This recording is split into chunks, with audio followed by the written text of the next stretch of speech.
Rivers State chapter of the All Progressive Congress has called on security agencies to probe the masterminds of the bombing of the Rivers State House of Assembly complex on October 29, 2023. APC's Rivers State chairman, Tony Okocha, in a statement Tuesday in Abuja, noted that the party's position on the matter has been vindicated following the public revelation made by Dr. George Weke, the former head of service in Rivers State, on how the suspended governor, Fubara, allegedly initiated and authored the bombing of the Rivers State House of Assembly. APC contended that as the number 3 man in the state, Weke's account on the bombing of the Rivers State House of Assembly complex cannot be hearsay since it was an eyewitness account. Weke had claimed that the governor directed his chief of staff, Edison Ehe, to carry out the attack on the assembly complex to prevent his impeachment by lawmakers aligned with Minister Nyesom Wike. Weke even went as far as to claim how he witnessed a cash handover to Edison Ehe for the purpose of the attack. APC stressed that it remains the only visible and viable opposition political party that has cemented the love for the party in the heart of well-meaning Rivers people as the voice of the voiceless and the hope for a better Rivers State. The party argued that the revelations made by Weke have further positioned her as a political party with a high level of integrity and the hope of Rivers people for a viable alternative to produce the governor of Rivers State in 2027. Calling on relevant security agencies will be professional enough to get at the root cause of this whole matter and make such public. The party stated that the verbal attack staged against the resigned head of service will not deter it from playing the role of an opposition political party to function as a watchdog of the society. What do you make of this? We are already talking about that in your introductory statement. So now you have the floor. What is your position on APC statements? Yeah, I want to give it again to Tony Okocha, though you know that on this platform, Open Conversation, you know where I align when it comes to Tony Okocha. But Tony Okocha is playing the opposition politics that APC knows how to play best.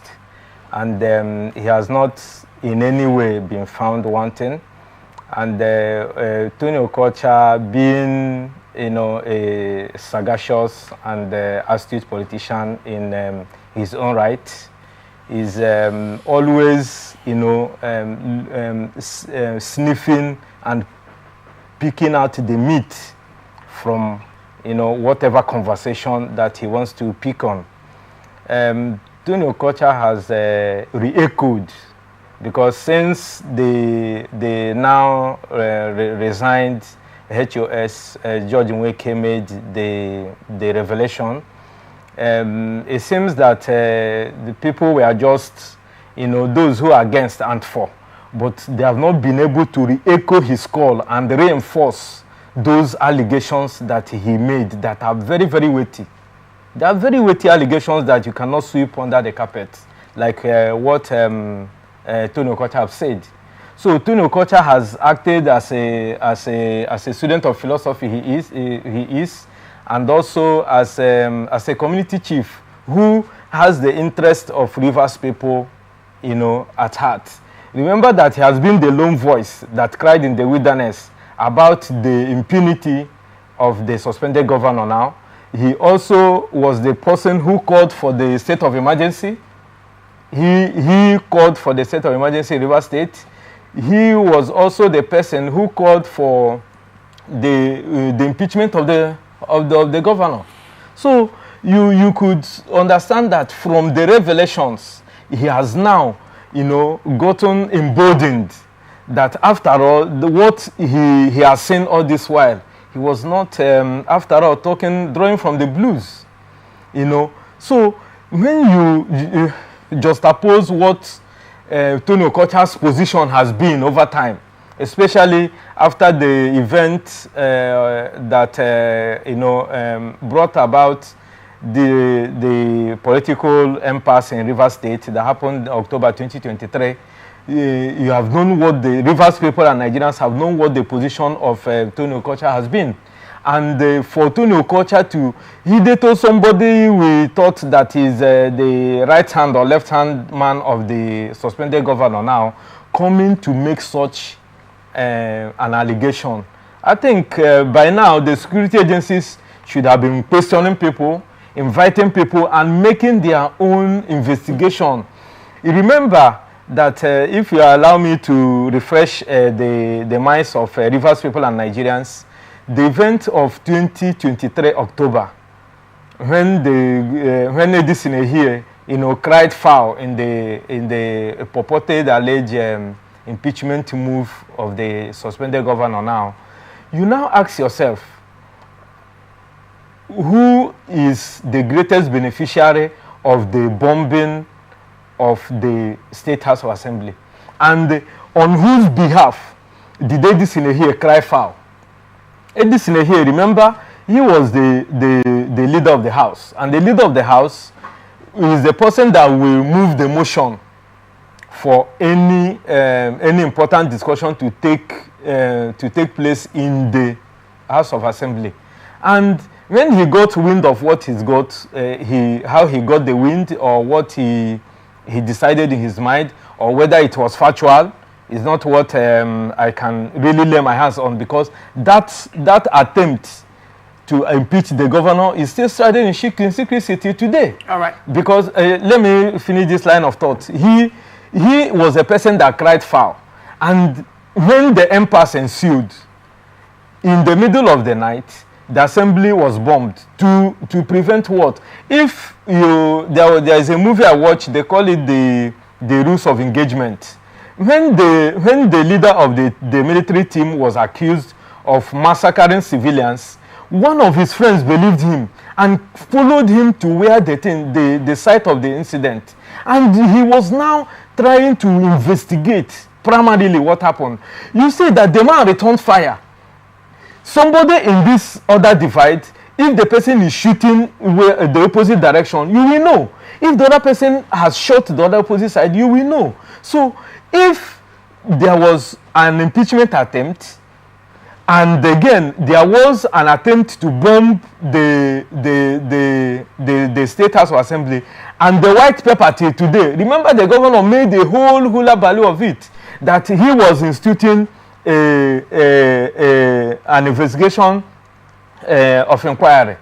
Till today, you are in the media. I don't know whether you saw the white paper was made open, but what we saw was, in a quick haste, the governor conducted an integrity test on the State House of Assembly, and before you know it, it was put down, and the reconstruction was started. And we discussed here the humongous amount of money. It was the same chief, Tony Okocha, that brought to the notice of the attention of Rivers people how much was being budgeted for that particular edifice, which we discussed here, that they building a White House on top of Babel. So today, Tony Okocha has made it, it has joined his voices with that of the resigned HOS to call for the immediate investigation. And I support him on this, and say that a thorough investigation should be conducted, and that white paper should be made public. All right, very well. You have said a lot. Now, first of all, I find it very interesting that, on my show, for the first time, you praised Tony Okocha for the very first time. I find that very, very interesting. I mean, like you said earlier, politics is deep. Yes. I think now it boils down to interest at the end of the day. Yeah. So your interest for the first time has aligned, and well, now because my position has been for the truth to be led bare. Okay, very well. Now you talked about the River State House of Assembly complex, the bombing of the River State House of Assembly complex, and that's the crux of the conversation today. Now, are you aware that sometime in 2024, first of all, this bombing happened October 30th, 2023. Yeah, 2023. And then sometime January 2024, about 5 persons were arraigned before a federal high court in Abuja. Yes. On account of the bombing of the River State House of Assembly complex. Yes, I'm aware. Are you aware? I'm aware of that. About 5 and persons. And this in here was invited hold too. On. About 5 persons. In fact, before the Court of Justice Bolaji Olajuwon. Now, these 5 persons are Chime Eguma Ezabalike, Prince Lukman Oladele, Kenneth Goodluck Basa, Osiga Donald, and Ochweja Sangod. Okay. Now, these 5 persons were arraigned before a federal high court sitting in Abuja on account of the bombing of the River State House of Assembly complex. They were also accused of masterminding the murder of Ambashem. You recall that, yes. That issue, that period. So now, and subsequent hearing, that matter actually after the prosecution was shifted to February, and subsequent hearing they were denied bail. Yes. Now, after that, we've not heard anything with regards to this case. Because I've been keenly following this matter and, you know, issues in River State politics and crisis. That matter has not been raised up. And Edison here was also invited, but declined. He did not show up. And up until now, it's swept under the carpet. How do you marry this at the end of the day? You know, linking the accusation directly to the governor and Edison here. Meanwhile, 5 young men are being detained in respect to this particular bombing. So, you see, the intrigues of politics. In politics, people are made sacrificial lambs, and remember that it was the same Chijoki Huo. You know, most times I don't like giving publicity to that name because the governor gave him an ambassador of the youth in River State and made him what do you call it? A placeholder in one of the local governments in River State during the event that happened in October 5th, 2024, with the Supreme Court nullified. So he came out to make an allusion that the election that brought the suspended governor Fubara was rigged, and up until now the governor did not issue any disclaimer. He did not refute it. Rather, he embraced the accuser. So when you watch the political events in River State as they unfold, the accusation of the now resigned HOS, where he made it open that he was seated in a fora where Ghana Must Go was handed over to Edison here and Chijoki Huo. And he said that he didn't know because he mentioned in his expose that was a bag containing money. But did you know what is happening in River State? Those who are in the camp of the suspended governor, those that have dissenting voices, and those who wish to hear what they want to hear, they are putting it that George Nweke said that he didn't know what was contained in the bag. But I listened to the press statement that the interview he granted to the press, where he said that the bag of money was handed, but he did not know what it was. He could not figure out what it was meant for. Only after the incident took place that he now was able to connect what that money was actually meant for. That was his words. So when you now, I was seated in a forum last week where somebody mentioned this salient point that you raised now about those 5 young men that has undergone this prosecution, that now that the men couplet has been unveiled, that they should let those people that are standing trial to go. Because if you see the turn of events, you could also understand that by not releasing the white paper, which the governor sang to the high heavens, should tell you that something is amiss.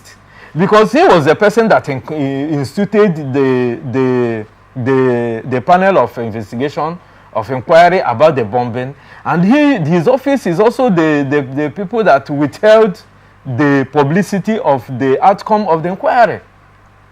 Rather, in a quick succession, we saw that an integrity test was conducted. So when you align it, you find out that there is something fishy that the governor and his camp are not explaining.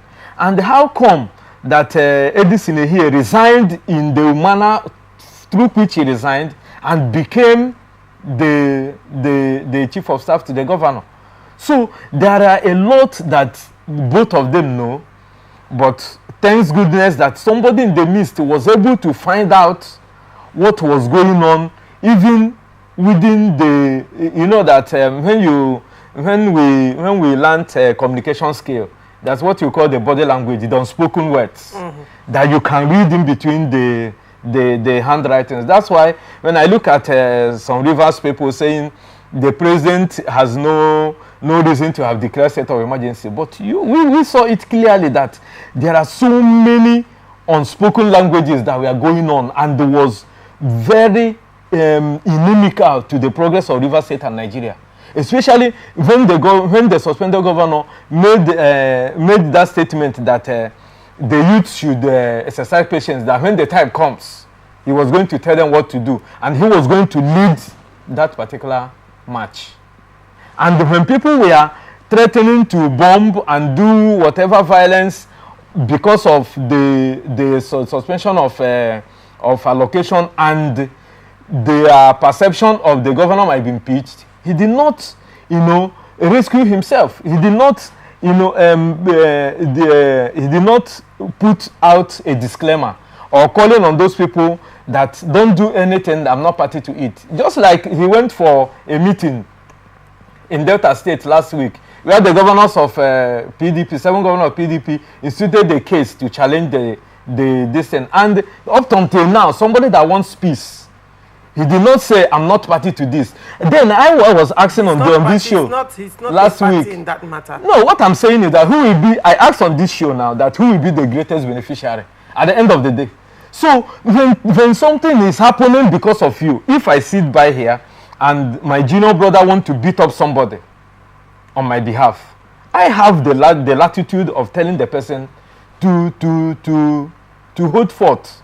If I keep quiet and something happens, because I know that person was acting on my interest, and if I didn't stop the person and eventually something happens, I will be an accomplice, because the person will say, after all, I'm defending my brother. So when you hear that Tony Okocha and is calling for that investigation, this particular investigation he's calling for now, and which Judge Nweke also made mention of, will review what led to the bombing, what led to the quick intervention of the governor in saying that that particular House of Assembly has a defect, and how those 5 young men were arrested. It is only through investigation, Laurentia, that we review those things. Still talking about investigation, the police already were investigating this matter. It's very, very important that we make that clear, that the police was investigating that matter, but even though it appears to have reached a dead end, probably this will resurrect it.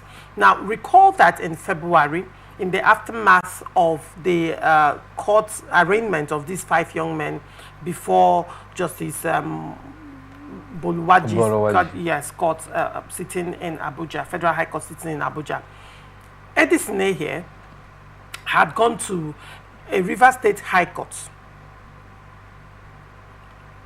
by Justice Sika Aprioku to get an ex parte order stopping the police from arresting him, prosecuting him, or harassing him. I'm using the exact words he used in his prayers in the ex parte order.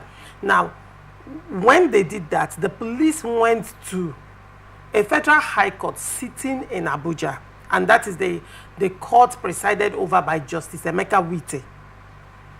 And Justice Emeka Wite issued an order telling the police to arrest Edison here. But even after that order, in this particular matter, with regards to Edison, there were two conflicting judgments. Okay.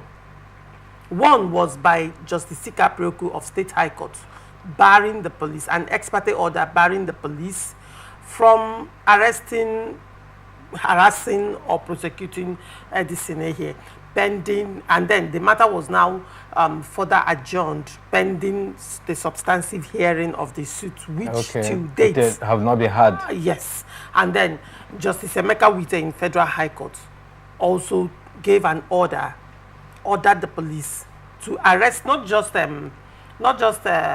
Edison, but some other persons were mentioned. One, Bako was mentioned, Rambo. Okay, yes, I remember. Rambo was mentioned. I remember. Some other people were mentioned in line with that. And up until now, that investigation appears to have been stalled. So there was actually an investigation going on, and there was actually an order that has been set out to arrest Edison. So Edison has been fingered before now. So the question would be, how did this matter suddenly reach a dead end? And these other persons that the court said that they are fleeing defendants, Justice Emeka Wite, yes, when he was giving that order, said that these persons were fleeing defendants, that they should be arrested and prosecuted.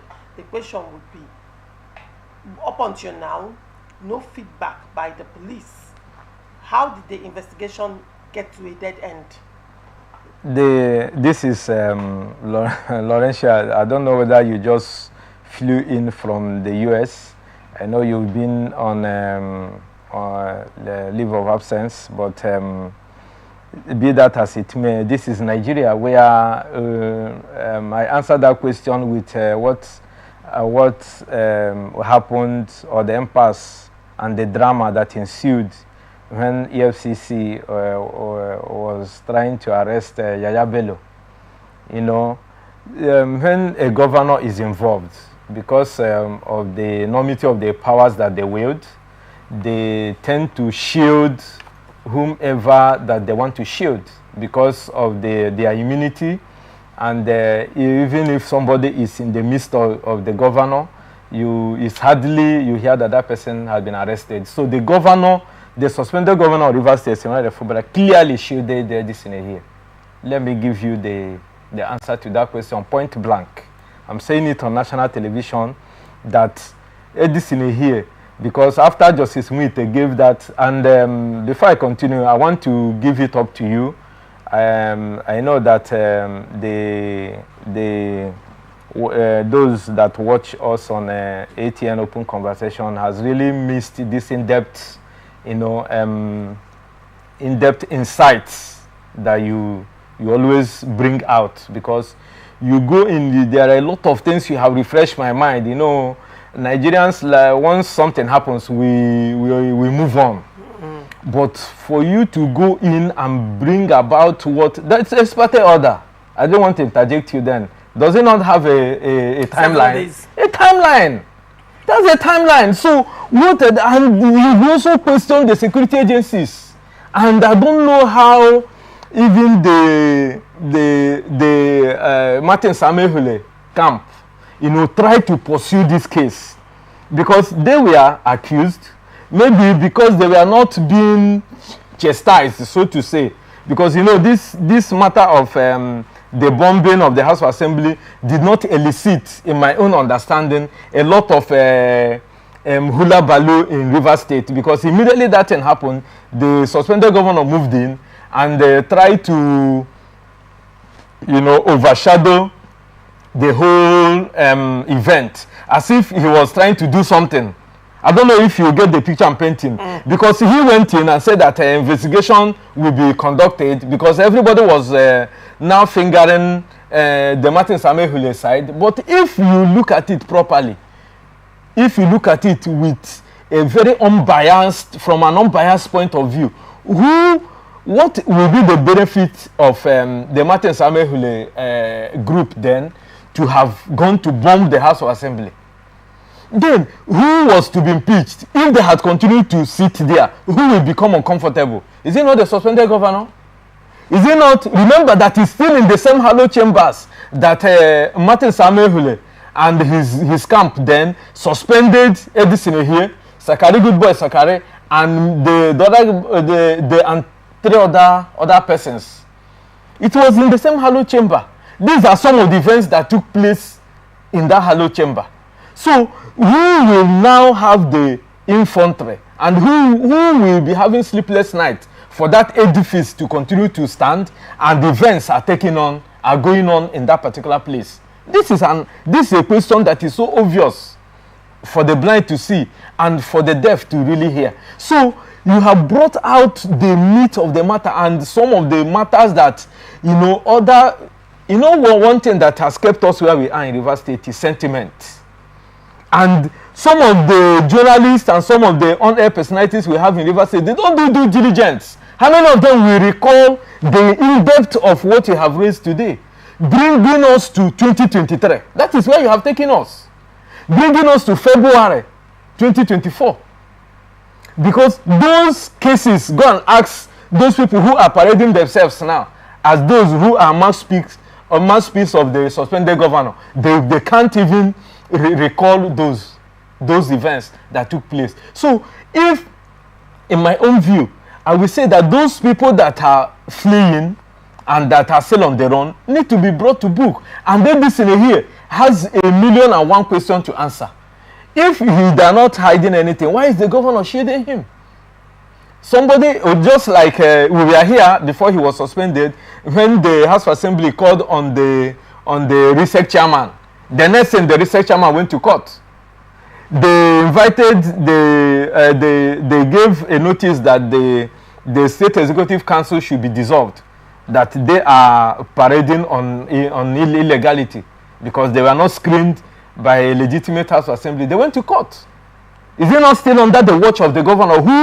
Who should? So when something happens in Nigeria and the governors are involved, I'm saying the governors now, not only. So you feel that there was an attempt. Hold on. You feel there was an interference of the executive in the investigation of the bombing of the Rivers State House of Assembly complex? Of course. Now, you talked about the suspension of 4 House of, you said 3. It was actually 4 House of Assembly members. And if you recall, on that day that bombing happened, there was a plenary. Yes. An emergency plenary was convened by the Rivers State House of Assembly members, and that was when Edison suspended 4 Rivers State House of Assembly members. The leader of the house, Edison, yes. Timothy Adolphus, and Sokari Goodboy, and Victor Okojumbo. The 4 of them were suspended on the account of the bombing of the Rivers State House of Assembly complex. Now, the question would be, why is the police investigating only Edison here? How about Adolphus Timothy? How about Victor Okojumbo? How about Sokari Goodboy? Because now the Rivers State House of Assembly have, after their plenary, said they were culpable. So why is the focal point at that point in time on Edison, even though he was a leader of the house? But there were other persons that the assembly is pointing at and saying they are culpable, and they were suspended on that account. And it's also very important to note that the suspension of these assembly members was on their account, was directly linked. In fact, it was on the account of the bombing of the Rivers State House of Assembly complex. But Edison has been making the news so far, has been making the rounds so far in complicity to this bombing. How about these other 3 members of Rivers State House of Assembly? From the account of the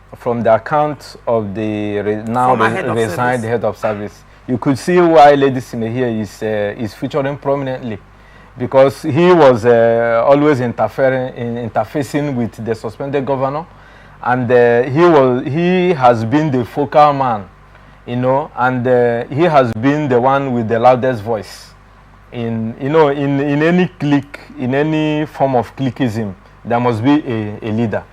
And it is only when, because if by that investigation the police begin to, you know, expand their tentacles in that investigation, they might get complicated. But getting to Edison here will be able to reveal the complicity and the nature of the complicity of the other three.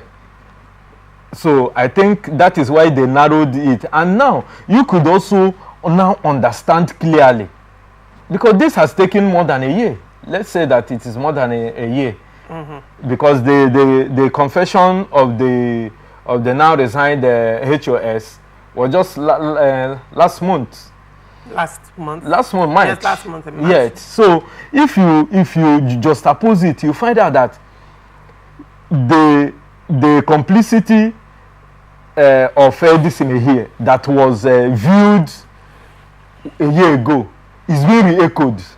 But then a year after. But then Edison here is innocent or to proven otherwise, and then the burden of proof lies on the accuser, and it heavily lies on you know, the head of the former head of service. Now, when he was speaking, because now I am also looking at the veracity of what he has said. Yes. Because regardless of the fact that he was a head of service, he was in position, he was privy to a lot of secret meetings and informations and all of that. Of course, they have denied it, but we know. Because can he prove it? That's another thing. You know, it's one thing to allege, another thing to prove. Can he prove it? Does he have evidence of that transaction? Well, Laurentia, if I may be so factual, because I told you that when he resigned, I sat here. I was also on your sister radio station where because I didn't know much about him. Only I know he's the head of service, and that he was the suspended governor that appointed him, you know, that made him the head of service. So I miscalculated, and they said that he must have resigned on sympathy, because we also saw that immediately the Supreme Court restored the Rivers State House Assembly and gave the authority to Martin Samehule. You saw that 3 or 2 research commissioners came and tendered their resignation before them. So, which will tell you that that's why I say the politics is very deep. You see that some people are planted as moles, if I may use that word. So, if you from the expose of the now resigned HOS, he has been a mole in the cabinet. Allegedly. Yes, allegedly in the cabinet.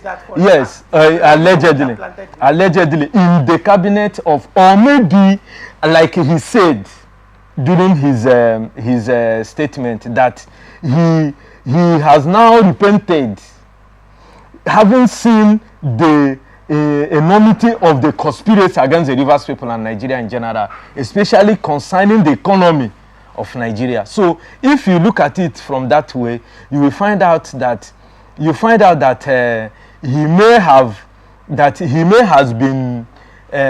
been having that empathy, or you know, at a time after all, after Judas has betrayed Christ and sold him, he later had a rethink and went back to return the money, and at the end of the day they said what is written is written. So if he has been working in that, or maybe he has seen the clear handwriting of the wall, having watched how Edison here has scaled through all the litigations and the truth has surfaced. You know that you might be in a place where you're being brainwashed, where you're being given false hope, like the people that have been in the midst of this struggle, of this political impasse in Rivers State, where I know that some of my friends, some of my colleagues has jumped ship. But clearly we saw that it is not about sentiment or bringing about morality or bias. I always posit here that politics and what is happening in River State is not about placing, coming to read the portions of the Bible. No. But are you looking at the critical and the nitty-gritty of what is playing out? So maybe George Nweke have seen the clear handwriting on the wall, and after all, we are losing this. And how can he realign himself to the truth? He has now decided to align with the truth. So that is what I think, because if he did not serve allegedly as a mole, then he also made on his own, he said that he now had a rethink when he saw the gang up. Is it also possible that, you know, when you say being a mole, having a rethink, sometimes people negotiate their way out of crisis? Could it also be... That's a rethink. Could it not even a rethink? Okay, to have a soft landing. To have a soft landing. Yes. That'd be the possibility. Of course. Because when you're talking about the RISEC commissioners that resigned, yes, you understand, could that also be a way no, of that, having soft landing? Because they presented themselves to River State House of Assembly.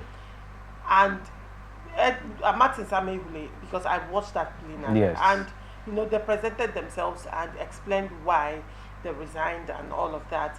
And Martin Samehule, you could see that he was softened by that move. By that act. And he told them that it's okay, that when they need them, they will call them back. I just smiled when I watched that. I was like, call them back. And he now asked that they be escorted out of the chambers. Meanwhile, the same Martin Samehule had called on security agencies, EFCC, yes, to investigate the RISEC chairman. Yes. And investigating the RISEC chairman involves the commissioners that did not resign. Of course. They can actually choose that, okay, these persons have been cleared. However, these other persons... I say have questions so now, to answer. When it comes to that, people negotiate for soft landing. And when you negotiate, you throw some people under the bus to save your head. You know, this is politics. Could that be what is going on right now with regards to the head of service? But be it as it may, the burden of proof lies on him because these allegations are very, very weighty. You see, Laurentia, the burden of proof before he comes out to make, you know, he has been taking stock. Mm-hmm. That is why I alluded that if he was not there as a mole, because if he was there as a mole, he must have facts. Because I can't, Ifeanyi Ugochukwu cannot be a mole and didn't get a fact, and I will come out and open my mouth and close it in allegation. Because yes, then another one is clearly what you said. I said it here. You are just in spirit. Last week I posited here that you recall when Buhari was coming on board, one elderly woman, people were donating their widow's mite. Just like when your former governor, Rochas Okorocha, was there, Rochas Okorocha, people contributed for him to buy his farm and push him to power in his first tenure. So that old woman that gave her widow's mite, it was the first tenure of Buhari. You saw that she literally became the mother of the nation. And when she died, she got a presidential burial. So people negotiate. This is politics. You give and you take. Right. And for Nweke, he has already, you know, started clearing his coast, and he's now buying into the hearts of those who are on the victory side, so to say. Interesting.